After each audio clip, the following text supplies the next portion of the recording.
Danielle, and today I'm going to make a quick little video showing you guys what I've been working on with my 3-year-old filly Chobit. That is going to be focusing on bitting her up. And this is something that I have recently started doing with her, just in the round pen before I ride. I don't do it every single day, but I do like to do it a few times a week just to get a little bit more consistency out of our contact on the bit. So I'm going to show you exactly what I've been doing and kind of explain how it works. I'm sort of moving into the fetal stages of teaching Chobit collection, and a lot of people think collection has a lot to do with the headset, when in fact it really doesn't have anything to do with the headset. It's more how the horse receives contact on the bit and drives into it. I'm teaching her that by having a little more consistency in bitting her up. So essentially, my hands hold the reins and hold her on a contact on a vertical. So that's where her head sits, sort of vertical to the ground. When I'm holding with my hands, there's a lot of different variables going on with her movements and things that she's doing that might disturb the balance of exactly where the placement of my hands on that contact are. So it's not always super consistent.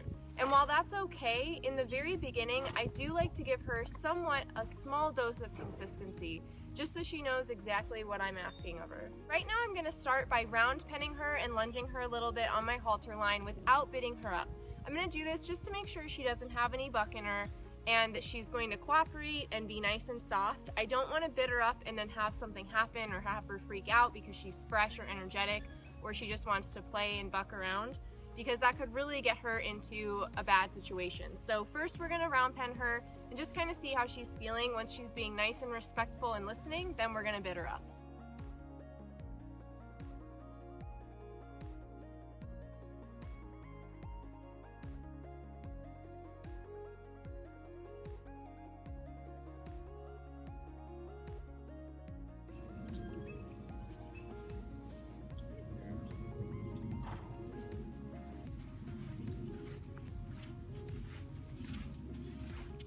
Okay, so as you can see, she went around there really nice. She's not bucking or being disrespectful or trying to run off, so her mind's definitely in the right place to be bitted up. So we're gonna start by removing her rope halter and putting on her bridle.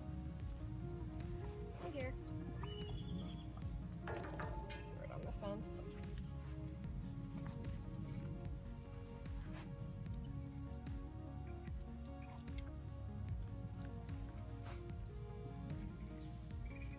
I'm using a one-eared bridle today, although I will tell you that in the future, ideally, it is best to use a brow band. You don't want the horse to drop on their front end, and a lot of times when you bit a horse up, they'll look for different unique ways to escape the pressure of the bit.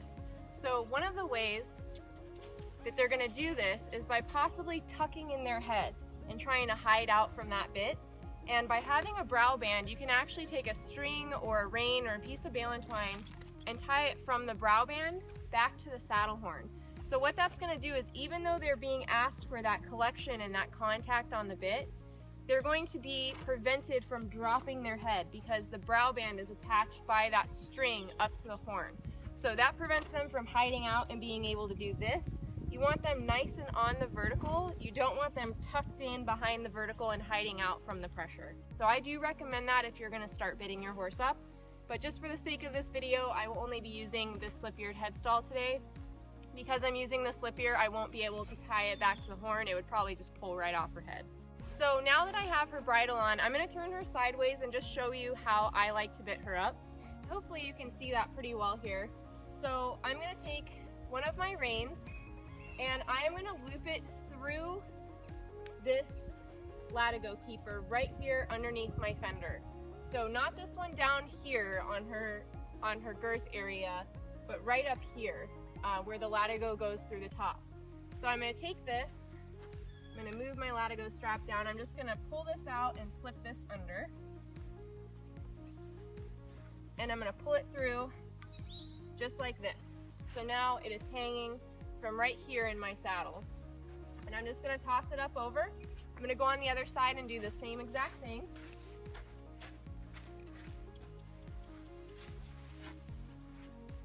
So I'm going to take this rein and I'm going to slip it through the exact same side.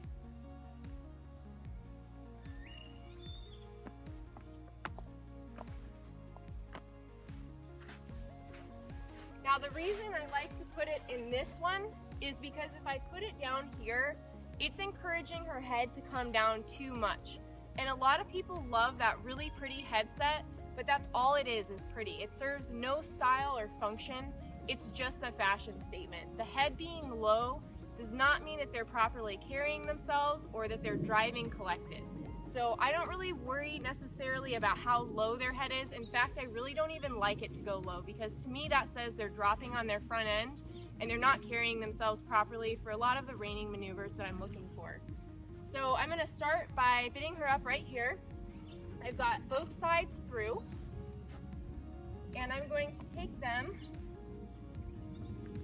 and tie them like a shoelace.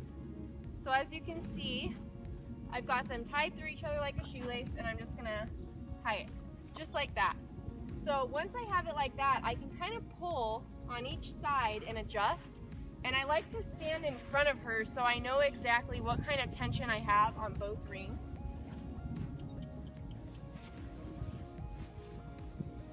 So I like to make sure they're kind of even, and you'll never get them 100% perfect, but you can try. So I just want to see how even they're going to be.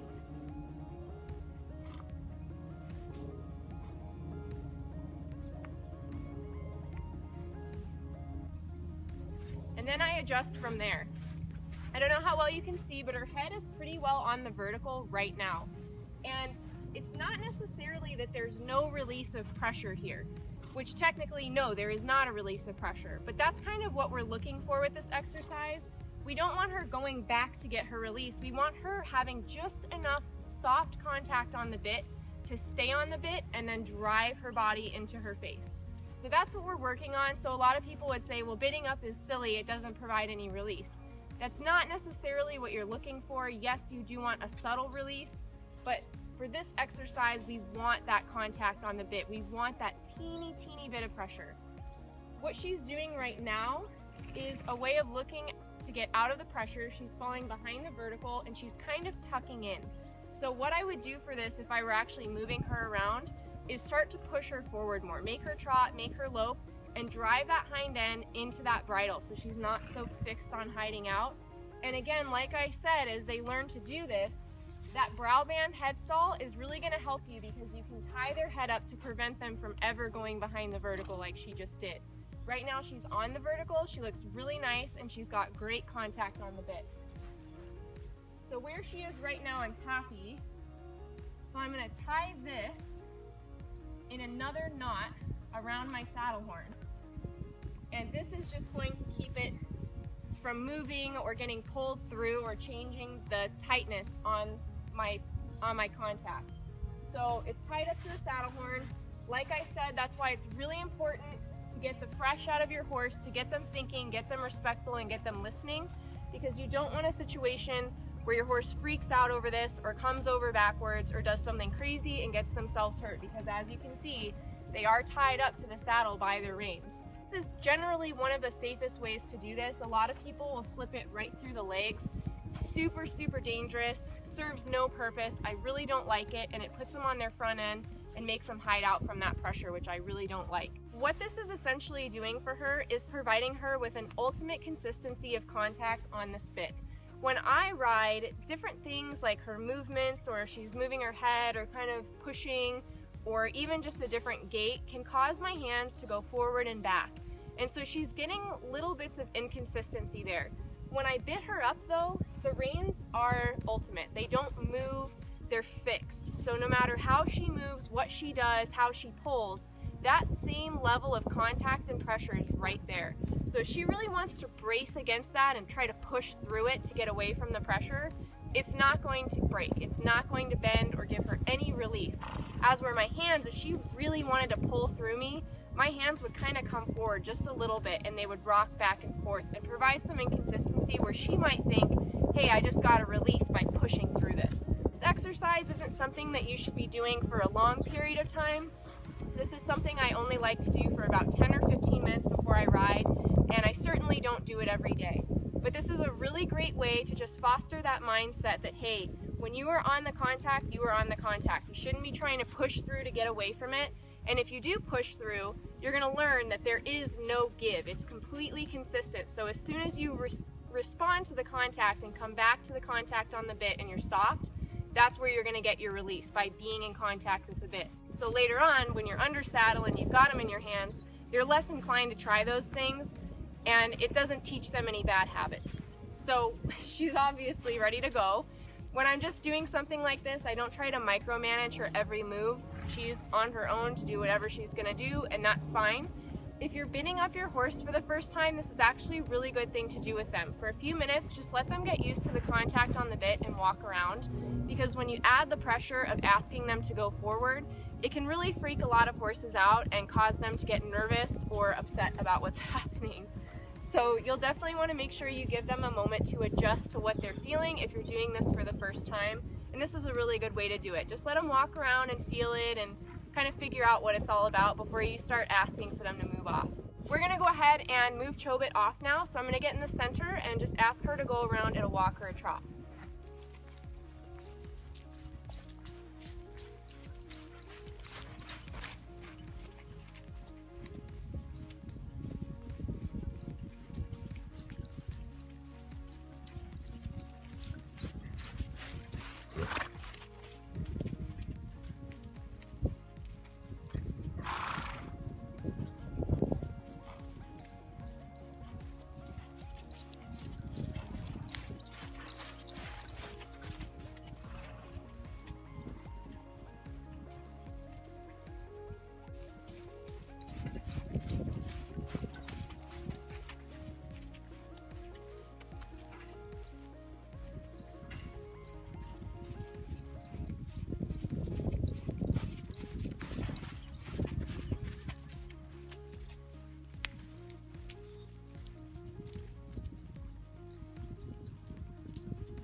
So now that Chobit is accustomed to exactly what this kind of pressure and contact is about, you can see she's really willing, very, very soft. We've done this before, obviously, but you're just kind of looking for this overall attitude of willingness and softness on that contact. Now I can ask her to lope. If your horse was going around trotting, really pulling and gnawing and pushing on that bit, trying to find that release point, let them keep trotting. Don't try to advance them into the lope, because it's just going to be more pressure and confusion. If your horse is ever doing those things, it's because they're asking questions and they're confused. So keep them at that level, allow them to figure it out. It might not be something that happens in 1 or 2 days. It might take you a week or two before your horse is ready, but eventually they're going to get the concept of that contact and exactly what it's about and how they're getting the release through that. And that's where they're going to want to be. Until they have that mindset, that nice softness, where they know how to stay on that contact, don't move them off into a lope, because that can be extremely frustrating and stressful for them, and it's just going to make bitting them up a very bad experience that will translate over into the saddle when you try to grab a hold of them with your hands.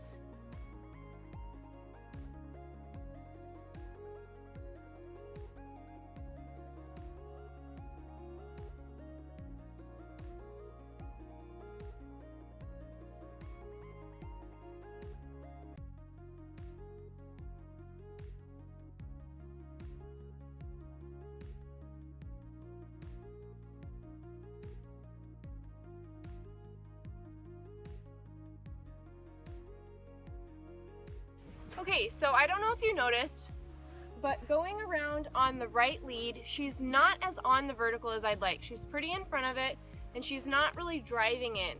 So this could be one of two things. Either A, that side of her brain is learning slower, and it just needs more work and repetition, or B, there might be some inconsistency with my contact pressure from my reins, because I'm not perfect, I just tied them up, so who knows. As an experiment, I'm going to try increasing the rein pressure on this right lead to see if that's going to help her achieve that.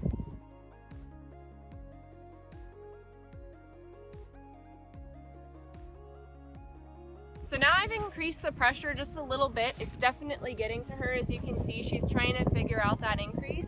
So we're gonna go ahead and try that for a couple minutes and just see what we get from those results. Again, none of this is perfect. A lot of it is just trial and error with your horse. So don't feel bad if it didn't work. Just go back to the drawing board.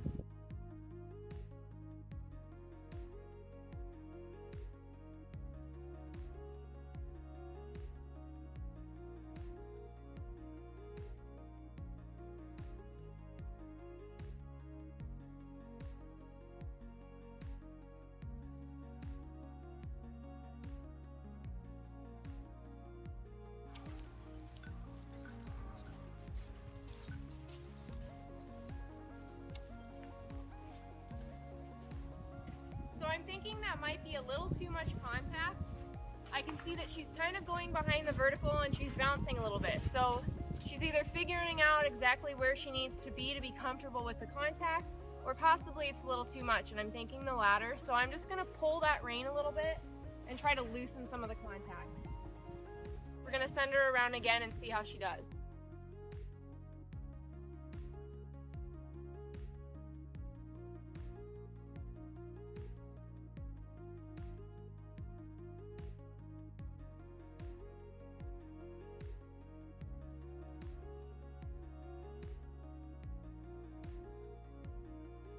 Okay, so I think she's been doing an excellent job. Come here.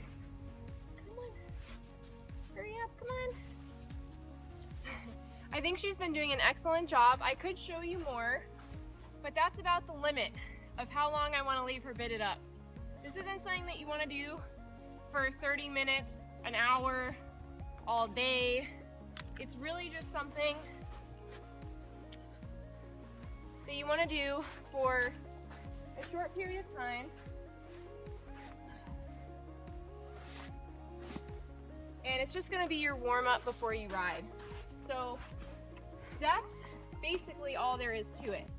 And all I wanted this to do was foster the idea that when I pick up and ask for the contact, that she doesn't fight it, that she doesn't push out on it, that she accepts it, she meets that contact on the vertical, and then drives her hind end through it. Because later on, what I'm going to be doing is asking for the contact and then pushing her with my body and my legs to get her hind end to drive up into her face. All I'm doing is creating a barrier. When I have the contact and her face is on that vertical, straight up and down, that is my barrier, that is my contact. It's not pulling her back into her hind end, it's setting her on that barrier and then pushing her hind end with my body and my legs up into her face. It's basically just creating this wall, not smashing her with the wall, if that makes any sense. Now that I've done that for about 15 minutes, I'd say she's ready to ride.